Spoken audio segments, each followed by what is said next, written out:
नमस्कार, मैं दामिनी और आप देख रहे हैं बुलेटिन अपडेट। बुलेटिन की शुरुआत करते हैं भारत और अमेरिका की ट्रेड डील में हुए बदलाव से। व्हाइट हाउस ने फैक्ट शीट में चुपचाप बदलाव कर दिया है।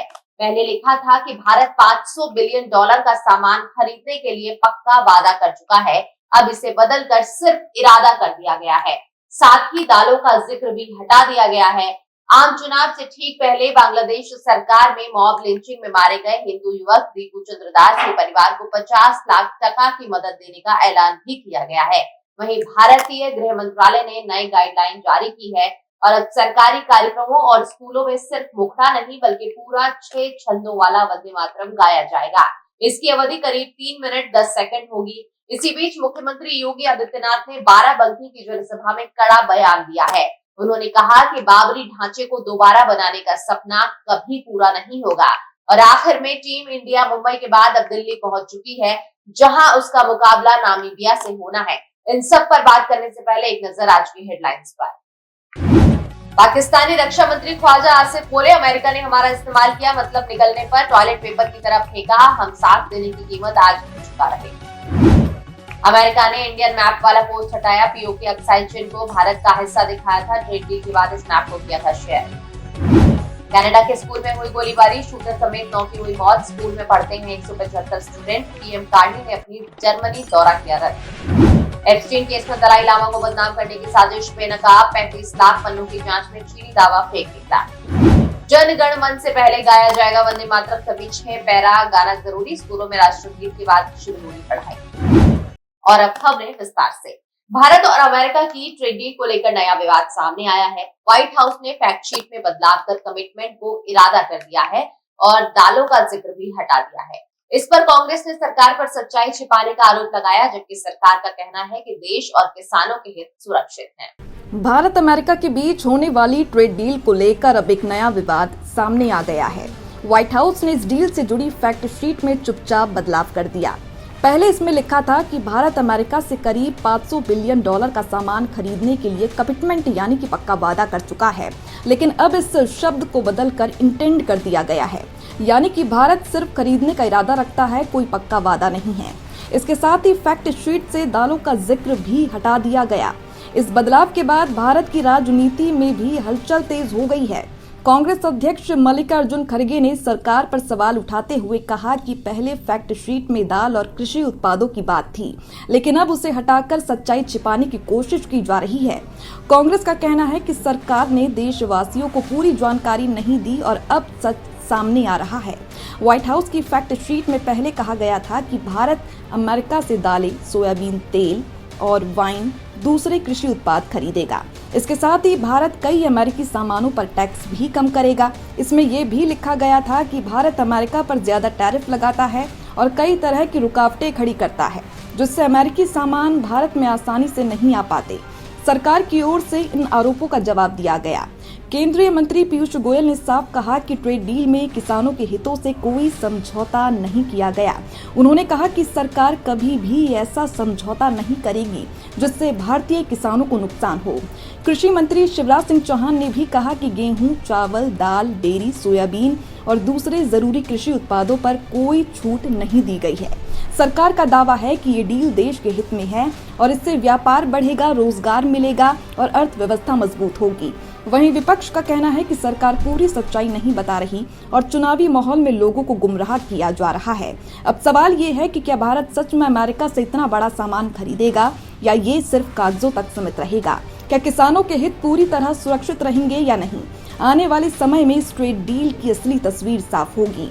फिलहाल इस मुद्दे पर राजनीति और बहस लगातार तेज होती जा रही है। बांग्लादेश में आम चुनाव से ठीक पहले सरकार ने बड़ा फैसला लिया। मतदान से सिर्फ 24 घंटे पहले मॉब लिंचिंग में मारे गए हिंदू युवक दीपू चंद्र दास के परिवार को 50 लाख टका की आर्थिक मदद देने का ऐलान किया गया है।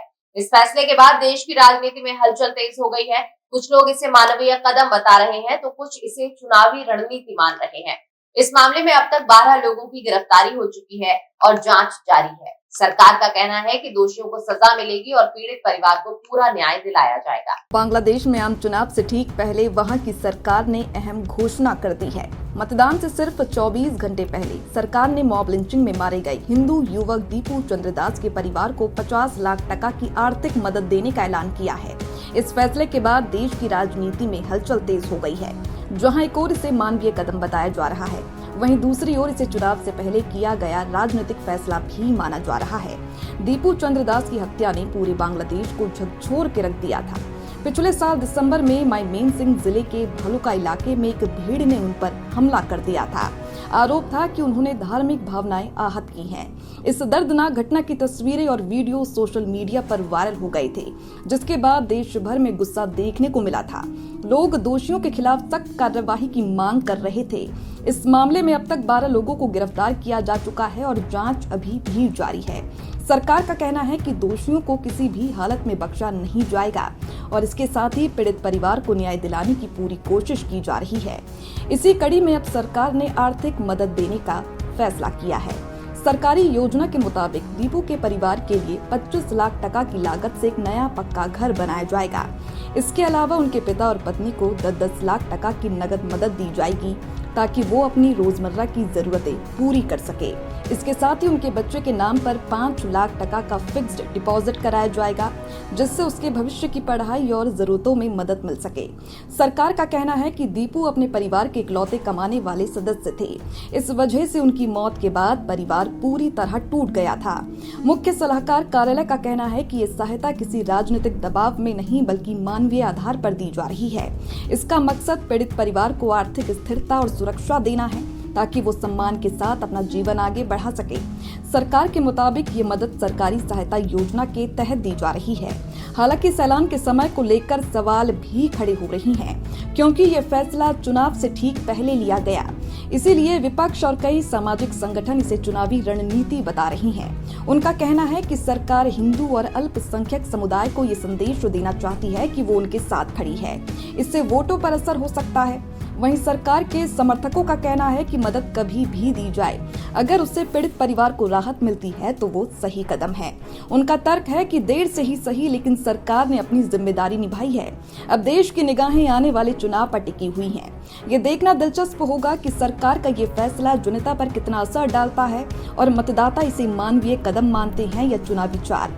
लेकिन इतना साफ है कि दीपू चंद्रदास की मौत और उसके बाद हुई ये मदद लंबे समय तक बांग्लादेश की राजनीति और समाज में चर्चा का विषय बनी रहेगी। आजादी की लड़ाई का प्रतीक रहे वंदे मातरम को लेकर सरकार ने नई गाइडलाइन जारी की है। गृह मंत्रालय ने साफ किया है कि अब सरकारी कार्यक्रमों और स्कूलों में सिर्फ वंदे मातरम का छोटा हिस्सा नहीं बल्कि पूरा 6 छंदों वाला गीत गाया जाएगा। इसकी अवधि करीब 3 मिनट 10 सेकंड होगी। नए नियम के मुताबिक अगर किसी कार्यक्रम में वंदे मातरम और जनगण मन दोनों होंगे तो पहले वंदे मातरम और फिर राष्ट्रगान गाया जाएगा। इस दौरान सभी लोगों को सावधान की मुद्रा में खड़ा रहना होगा। सरकार का कहना है कि इससे वंदे मातरम की गरिमा और सम्मान बना रहेगा। आजादी की लड़ाई में जिस गीत ने पूरे देश को एक सूत्र में पिरोया, जो गीत क्रांतिकारियों की जुबां पर मरते दम तक रहा, अब उस वंदे मातरम का पूरा और मूल स्वरूप हमारे सामने होगा। गृह मंत्रालय ने 10 पन्नों का एक विस्तृत नोट जारी कर यह साफ कर दिया है कि अब किसी भी सरकारी मंच या स्कूल की सभा में वंदे मातरम का सिर्फ मुखड़ा या छोटा हिस्सा नहीं बजाया जाएगा, बल्कि अब 3 मिनट 10 सेकंड के पूरे 6 छंदों वाले राष्ट्रीय गीत का गायन अनिवार्य होगा। सरकार का मानना है कि वंदे मातरम को उसकी पूरी गरिमा और पूर्णता के साथ पेश करना जरूरी है, इसलिए अब प्रोटोकॉल भी बदल दिए गए हैं। नए आदेश के मुताबिक अब किसी भी आयोजन में अगर राष्ट्रगीत और राष्ट्रगान दोनों होने हैं तो पहले वंदे मातरम गाया जाएगा और उसके बाद ही जन गण मन होगा। इस दौरान वहां मौजूद हर व्यक्ति को सावधान की मुद्रा में खड़ा होना होगा। यह नियम कहां कहां लागू होंगे इसे भी बहुत विस्तार से समझाया गया है। किसी भी राजकीय समारोह में जब राष्ट्रपति या राज्यपाल का आगमन होगा या जब वे कार्यक्रम से विदा लेंगे तो यह गीत बजाया जाएगा। इसके अलावा सेना की परेड में जब राष्ट्रीय झंडा लाया जाएगा या आकाशवाणी और दूरदर्शन पर राष्ट्रपति का संदेश प्रसारित होगा, तब भी अब इसी पूरे 3 मिनट 10 सेकंड के राष्ट्रीय गीत की गूंज सुनाई देगी। हालांकि आम जनता की सुविधा के लिए सरकार ने एक बारीक लकीर भी खींची है। अगर आप सिनेमा घर में फिल्म देख रहे हैं या कोई न्यूज फिल्म और डॉक्यूमेंट्री चल रही है तो उसमें कहानी के हिस्से के रूप में वंदे मातरम बजता है, तो आपको खड़े होने की जरूरत नहीं है। मंत्रालय ने साफ किया है कि ऐसी जगहों पर खड़े होने से भ्रम और अव्यवस्था फैल सकती है, जिससे गीत का सम्मान बढ़ने के बजाय घट सकता है। उत्तर प्रदेश के मुख्यमंत्री योगी आदित्यनाथ ने बाराबंकी में जनसभा को संबोधित करते हुए कड़ा बयान दिया। कहा कि बाबरी ढांचे को दोबारा बनाने का सपना कभी पूरा नहीं होगा। जो लोग ऐसा सोचते हैं वो सिर्फ भ्रम में हैं। मुख्यमंत्री ने कहा कि जो कानून मानेगा वो सुरक्षित रहेगा, लेकिन जो कानून तोड़ेगा उसे सजा जरूर मिलेगी। उन्होंने अपनी सरकार के काम का जिक्र करते हुए कहा कि सरकार सिर्फ वादे नहीं करती बल्कि उन्हें पूरा भी करती है। योगी आदित्यनाथ ने राम मंदिर का उदाहरण देते हुए कहा कि आज अयोध्या में भव्य श्री राम मंदिर खड़ा है। उन्होंने साफ किया कि अब वहां कभी बाबरी नहीं बनेगी। उत्तर प्रदेश के मुख्यमंत्री योगी आदित्यनाथ ने बाराबंकी में एक जनसभा को संबोधित करते हुए बेहद तीखा और स्पष्ट बयान दिया है। उन्होंने कहा कि जो लोग देश में बाबरी ढांचे को दोबारा बनाने का सपना देख रहे हैं, उनका ये सपना कभी पूरा नहीं होगा। मुख्यमंत्री ने कहा कि कयामत का दिन कभी आने वाला नहीं, इसलिए कयामत तक बाबरी बनने का सपना देखने वाले लोग ऐसे ही सड़ते रहेंगे।